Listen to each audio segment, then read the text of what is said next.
রাসূল সাল্লাল্লাহু আলাইহি ওয়াসাল্লাম বলছেন,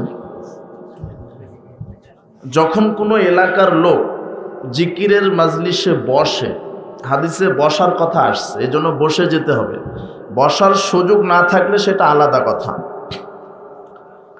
ইল্লা নাদাহুম মুনাদিম মিনাস সামা, আল্লাহ আকাশ থেকে তাদেরকে আহ্বান করে বলেন, কুমু মাগফুরাল লাকুম। যারা শুরু থেকে শেষ পর্যন্ত কোরআন হাদিসের আলোচনা শ্রবণ করেছ, তোমরা উঠে যাও, কেননা আমি আল্লাহ তোমাদের বিগত সব পাপগুলিকে ক্ষমা করে দিয়েছি। ওয়াবুদ্দিলাত সাইয়্যাতুকুম হাসানাত, আর বিগত যত পাপ ছিল সব পাপকে আমি নেকি করে দিয়েছি। পৃথিবীতে অনেক আমল আছে যে আমলগুলি করলে বিগত সব পাপ ক্ষমা হয়, কিন্তু পাপ নেকি হয় না, শুধু ক্ষমা হয়। কিন্তু কিছু স্পেশাল আমল আছে যে আমলগুলি করলে আল্লাহ শুধু পাপ ক্ষমা করেন না, বিগত সব পাপকে ক্ষমা তো করে দেন, সব পাপকে আবার নেকিতে পরিণত করে দেন। তার একটা আমল হচ্ছে এই কোরআন হাদিসের এই জিকিরের মাজলিসে বসা, আরেকটি হচ্ছে পাপ থেকে তওবা করা। হাদিসে আসছে জিকিরের মাজলিসে বসে যেতে হবে, না বসলে ফজিলত পাবেন না। পৃথিবীতে কিছু আমল আছে যে আমলগুলি করলে পাপ ক্ষমা হয়। যেমন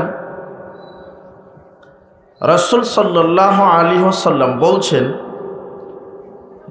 মান আকালা তাআম, যে ব্যক্তি খাদ্য খাওয়ার পরে বলবে আলহামদুলিল্লাহিল্লাযী আত'আমানি হাযা ওয়া রাযাকানিহি মিন গায়রি হাওলিন মিন্নি ওয়ালা কুওয়া, এটা খাওয়া শেষের দোয়া। রাসূল সাল্লাল্লাহু আলাইহি ওয়াসাল্লাম বলছেন, কেউ যদি এই দোয়াটা খাওয়া শেষ করে বলে, গুফিরা লাহু মা তাকাদ্দামা মিন যামবিহি, আল্লাহ তার বিগত সব পাপকে ক্ষমা করে দেন। তাহলে এটা একটা দোয়া, খাওয়া শেষে এই দোয়াটা পাঠ করলে বিগত যত সাগীরা গুনাহ আছে সব পাপ কি হয়ে যায়? ক্ষমা হয়।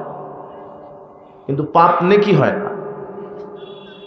ক্ষমা যে হলো এটাই তো বড়, তাই না? এটাই তো আল্লাহর বেশি অনুগ্রহ। রাসূল সাল্লাল্লাহু আলাইহি ওয়াসাল্লাম বলছেন, ইযা ক্বালাল ইমাম সামিআল্লাহু লিমান হামিদা, যখন ইমাম সামিআল্লাহু লিমান হামিদা বলবে, ফাকুলু আল্লাহুম্মা রব্বানা লাকাল হামদ, তখন তোমরা এটা বলো, এই দোয়াটা বলো, ফাইন্নাহু মান ওয়াফাকা কাওলুহু কাওলাল মালাইকা গুফিরা লাহু মা তাকাদ্দামা মিন যামবিহি। ইমাম যখন সামিআল্লাহু লিমান হামিদা বলে, সাথে সাথে ফেরেশতারাও এই দোয়াটা বলে। তো তোমরাও বলো, তোমাদের বলাটা যদি ফেরেশতাদের বলার সাথে হয়ে যায়, তাহলে আল্লাহ তোমাদের বিগত সব পাপকে ক্ষমা করে দিবেন। রাসূল সাল্লাল্লাহু আলাইহি ওয়াসাল্লাম বলছেন, মা মিন মুসলিমাইনি ইয়ালতাকিয়ানি, যখন দুজন মুসলিম সাক্ষাৎ হয়, ফায়াতাসাফাহানে, পরস্পরের দুই হাতে মোসাফা করে সালাম বিনিময় করে, ইল্লা গুফিরা লাহুমা ক্বাবলা আন ইয়াফতারিকা, তাদের দুই হাত পৃথক হওয়ার পূর্বেই আল্লাহ তাদের উভয়ের সব পাপকে ক্ষমা করে দেন। তাহলে মোসাফা করে সালাম দিবেন, এতে ফজিলত বেশি। তাই বলে 3 হাত 4 হাত লাগাবেন না। আবার বুঝেননি কথা? অনেকে 3 হাত 4 হাত লাগায়, তাই না? তাহলে ওটা বেদাত হয়ে যাবে, উল্টা আর পাপ ক্ষমা হবে না, উল্টা পাপ আরও হবে। আমি শুধু কয়েকটা আমলের কথা বলছি যে আমলটা করলে বিগত সব পাপকে আল্লাহ কি করে দেন? ক্ষমা করেন। আর কি? রাসূল সাল্লাল্লাহু আলাইহি ওয়াসাল্লাম বলছেন, কেউ যদি রমাদানের সিয়াম রাখে, মান সামা রমাদানা ঈমানান ওয়া ইহতিসাবান গুফিরা লাহু মা তাকাদ্দামা মিন যামবিহি। যে ব্যক্তি রমাদানে ঈমান নিয়ে নেকির আশায় সিয়াম রাখবে তার বিগত সব পাপকে ক্ষমা করে দেওয়া হয়। যে ব্যক্তি রমাদানে ঈমান নিয়ে নেকির আশায় তারাবির সালাত আদায় করবে তার বিগত সব পাপকে ক্ষমা করে দেওয়া হয়। যে ব্যক্তি রমাদানে ঈমান নিয়ে নেকির আশায় লাইলাতুল কদর রাত্রিকে উদযাপন করবে তার বিগত সব পাপকে ক্ষমা করে দেওয়া হয়। তিনি বলছেন যে কেউ যদি হজ করে, হজ যদি কবুল হয় তাহলে আল্লাহ তার বিগত সব পাপকে ক্ষমা করে দেন। তিনি বলছেন কেউ যদি হিজরত করে আল্লাহ তার বিগত সব পাপকে ক্ষমা করে দেন। তিনি বলছেন কেউ যদি ইসলাম কবুল করে আল্লাহ তার বিগত সব পাপকে ক্ষমা করে দেন। সব পাপ ক্ষমা হয়ে যাচ্ছে কিন্তু পাপ নেকি হচ্ছে না, তাই না? আচ্ছা, রাসূল সাল্লাল্লাহু আলাইহি ওয়াসাল্লাম বলছেন ইযা আম্মানাল ইমাম ফাআমিনু, যখন ইমাম আমিন বলবে তখন তোমরাও আমিন বলো। কখন? সূরা ফাতিহা শেষ করে যখন ইমাম কি বলবে? আমিন, তখন তোমরা আমিন বলো। ফাইন্নাহু মান ওয়াফাকা তামিনুহু তামিনাল মালায়েকা গুফিরা লাহু মা তাকাদ্দামা মিন যামবিহি। ইমামের আমিন বলার সাথে সাথে ফেরেশতারাও বলে, তোমরাও বলো। তোমাদের তিনজনের আমিন যদি একসাথে হয়ে যায় আল্লাহ তোমাদের বিগত সব পাপকে ক্ষমা করে দিবেন। পাপ ক্ষমা হচ্ছে। আবার রাসূল সাল্লাল্লাহু আলাইহি ওয়াসাল্লাম বলছেন কোনো মুসলিম, কোনো বান্দা বান্দি যদি সালাতে দাঁড়ায়, সালাতে দাঁড়ানোর সাথে সাথে তার সব পাপকে দুই কাঁধে উপস্থিত করা হয়। যখন সেজদায় চলে যায় সব পাপ মাটিতে ঝরে পড়ে যায়। সব পাপ কোথায় ঝরে পড়ে যায়? মাটিতে। পাপ ঝরে পড়ে যায়, পাপ ক্ষমা হয়। এই যে কয়েকটা আমলের কথা বলা হলো কিন্তু পাপ নেকি হলো না। নেকি হলো? নেকি হলো না। কিন্তু রাসূল সাল্লাল্লাহু আলাইহি ওয়াসাল্লাম বলছেন মা জালাসা কওমুন মাজলিসান ইয়াযকুরুনাল্লাহ, কোরআন হাদিসের জিকিরের মজলিসে এসে যদি কেউ বসে, ইল্লা নাদাহুম মুনাদিম মিনাস সামা, আল্লাহ তাদেরকে আহ্বান করে বলেন তোমরা উঠে চলে যাও, আমি তোমাদের বিগত সব পাপ তো ক্ষমা করে দিলাম, বিগত সব পাপকে আমি নেকি করে দিলাম। এই ফজিলত আপনি পাবেন। কিন্তু কোরআন হাদিসের যার সাথে বসতে গেলেও 60টা বিধান লাগে। কয়টা বিধান? তার এক, নিয়ত ঠিক রাখতে হবে। কি নিয়ত? ইন্নামাল আমালু বিন্নিয়াত। প্রত্যেকটা আমলটা নির্ভর করে কার উপরে? নিয়তের উপরে। আপনার যদি নিয়তটা এরকম হয় যে দেখি কেমন সম্মেলন হবে, কেমন বক্তা আসে, একটু একটু পায়চারি করে একটু জিলাপি বাদাম কিনে চলে যাব, তাহলে আপনি ফজিলত পাবেন না। এক হচ্ছে নিয়তকে ঠিক রাখবেন, আমি কোরআন হাদিস শুনতে যাচ্ছি একমাত্র আল্লাহকে খুশি করার জন্য। কাকে? আল্লাহ। দুই, মাজলিসে আসার সাথে সাথে বসে যাবেন, দাঁড়িয়ে থাকার সুযোগ নেই। হাদিসে আসছে বসে আলোচনা শ্রবণ করতে হয়। তিন, মনোযোগ দিয়ে আলোচনা শ্রবণ করতে হবে।